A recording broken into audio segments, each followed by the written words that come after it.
جناب سیدنا امیر حمزہ رضی اللہ تعالیٰ عنہ نبی کریم کے چچا تھے۔ بعض مفسرین نے لکھا ہے کہ یہ حضور کے خالہ زاد بھی تھے۔ ان کی والدہ اور حضرت آمنہ دونوں بہنیں تھیں، اور ان دونوں نے ایک ہی لونڈی سویبہ کا دودھ بھی پیا تھا۔ رضائی بھائی بھی تھے، کچھ نے لکھا ہے 4 سال بڑے تھے، کچھ نے لکھا ہے 2 سال بڑے تھے، کچھ نے لکھا صرف 6 مہینے عمر زیادہ تھی نبی پاک، صرف 6 مہینے۔ حضرت امیر حمزہ رضی اللہ تعالیٰ عنہ بڑے بہادر تھے، بڑے نڈر تھے، بڑے بے باک تھے، بڑے جفا کش تھے، بڑے مجاہد تھے، بڑے بے باک تھے، جری تھے، ہمت والے تھے، فیصلہ کرنے کی طاقت رکھتے تھے۔ میرے نبی رحمت علیہ السلام کے بڑے محبوب تھے حضرت امیر حمزہ، پر اپنی باتوں کے کھرے، وعدوں کے پکے، سٹینڈ لینے کا مزاج رکھنے والے حضرت امیر حمزہ فرماتے ہیں ابھی کلمہ نہیں پڑھتے تھے۔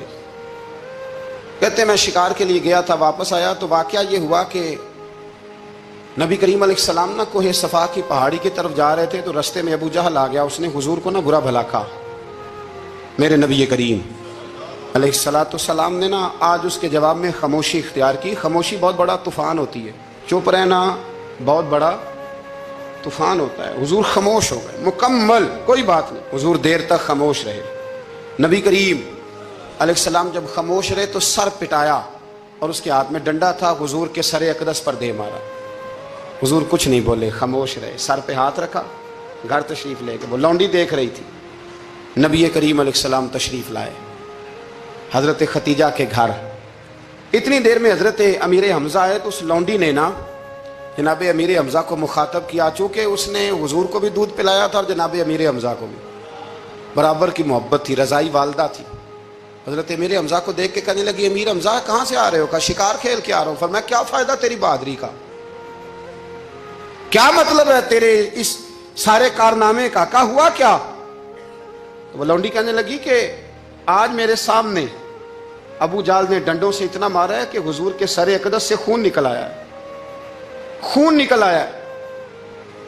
مجھے پتہ ہے ابو جہل یہ ظلم اس لیے کرتا ہے کہ محمد ابن عبداللہ کے والد موجود نہیں۔ آج اگر ان کے والد ہوتے، دادا عبد المطلب ہوتے، تو پھر میں دیکھتی تھی کون ان کے قریب آتا۔ یہ لفظ کہے نا تو جناب امیر حمزہ رو پڑے۔ شکار وہیں پھینکا، درخت سے ڈنڈا توڑا۔ ابو جہل بیٹھا تھا حرم مکہ میں، کفار کے درمیان ٹولیاں بنا کے وہاں گئے اور زور سے ڈنڈا اس کے سر پہ مارا، اور ڈنڈا مار کے کہنے لگے تجھے شرم نہیں آتی؟ میرے بھتیجے کو لاوارث سمجھتے ہو؟ جرت ہے تو ذرا آنکھ اٹھا کے ایک دفعہ دیکھو، میں تمہاری آنکھ نہ نکال دوں تو کرو ہمت، اگر طاقت ہے بولو۔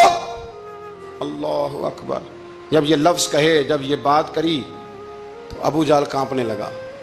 کچھ لوگوں نے چاہا حضرت امیر حمزہ کے معاملے میں مداخلت کرنی، پر کہنے لگا چپ کر دو، تمہیں پتہ نہیں یہ شیر بڑا ہے، یہ دلیر ہے، یہ طاقتور ہے، خبردار کوئی بات نہ کرنا۔ اللہ اکبر۔ حضرت امیر حمزہ وہاں سے نہ نکل کے تو سیدہ ختیجہ کے گھر آئے۔ سیدہ ختیجہ الکبریٰ رضی اللہ تعالیٰ عنہ نا نبی کریم کو مرہم پٹی کر رہی تھی۔ حضور نے چچا کا چہرہ دیکھا تو آنکھوں میں آنسو آ گئے۔ حضرت امیر حمزہ بھی روئے اور کہنے لگے بھتیجے خوش ہو جا، میں اس کا سر پھوڑ آیا ہوں، اتنی زور سے مارا ہے کہ اس کو ہمت نہیں ہوئی بات کرنے کی۔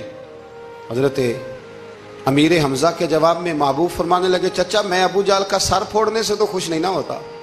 کہا آپ کیسے خوش ہوتے ہیں؟ فرمایا آپ کلمہ پڑھ جائیں میں خوش ہو جاؤں گا۔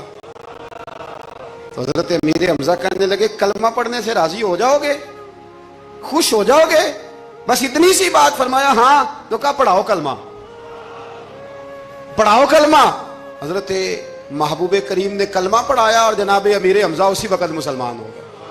بس پھر اللہ نے اسلام